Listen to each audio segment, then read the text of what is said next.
This is Fanhole. Here's some facts about him. Fanhole is the primordial monster of cold, who is only found exclusively on Shadow Islet.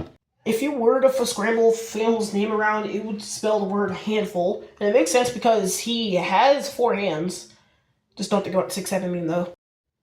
Just like any other primordial on any other islet, Fanhole can fulfill the happiness of every monster on that islet.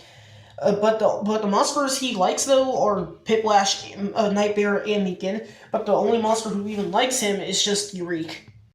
Like any other primordial monster, Fanhole's bio was written by 2 colossals, those both being Frigil, the Cold Island Colossal, and Zaro.